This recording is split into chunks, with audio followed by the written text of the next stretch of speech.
end inflation, to lower prices. You are now proposing tariffs against the United States' three biggest trading partners.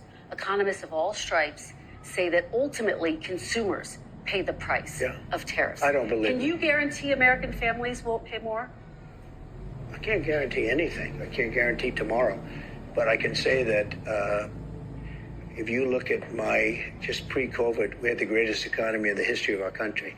And I had a lot of tariffs on a lot of different countries, but in particular China. We took in hundreds of billions of dollars, and we had no inflation.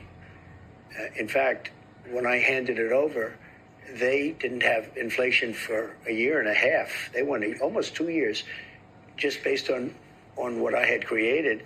And then they created inflation with energy and with spending too much. So I think I'm a big believer in tariffs. I think tariffs are the most beautiful word. I think they're beautiful. It's going to make us rich. We're subsidizing Canada to the tune of over $100 billion a year.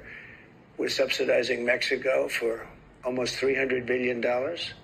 We shouldn't be subsidizing. Why are we subsidizing these countries? If we're going to subsidize them, let them become a state. We're subsidizing Mexico, and we're subsidizing Canada, and we're subsidizing many countries all over the world.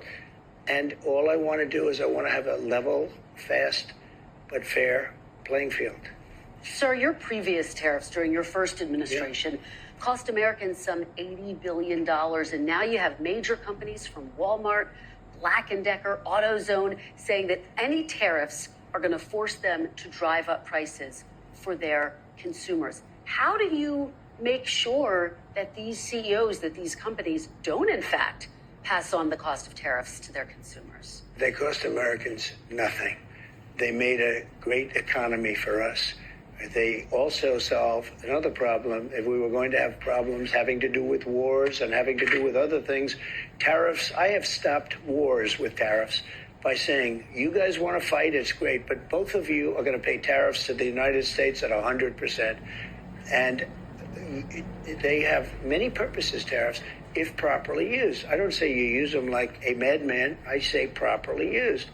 But it didn't cost this country anything. It made this country money, and we never really got the chance to go all out because we had to fight COVID in the last part. And we did it very successfully. And when I handed it over to Biden, the stock market was higher than what it was just previous to COVID coming in. It was actually higher. Tariffs are properly used, are a very powerful tool, not only economically, but also for getting other things outside of economics. Are you actually going to impose these tariffs, or are they a negotiating tactic? Well, I'll give you an example. With Canada, and in particular Mexico, we have millions of people pouring into our country. You agree with that. I spoke with both. I spoke with Justin Trudeau. In fact, he flew to Mar-a-Lago within about 15 seconds after the call. And it was at Mar-a-Lago. We were having dinner talking about it. I said, you have to close up your borders because they're coming in the northern border, too, a lot. Not like the southern border, but they're coming in the Canadian border a lot. And drugs are pouring in. Almost as importantly, drugs are pouring in, maybe more importantly, drugs are pouring in at levels never seen before, 10 times what we had.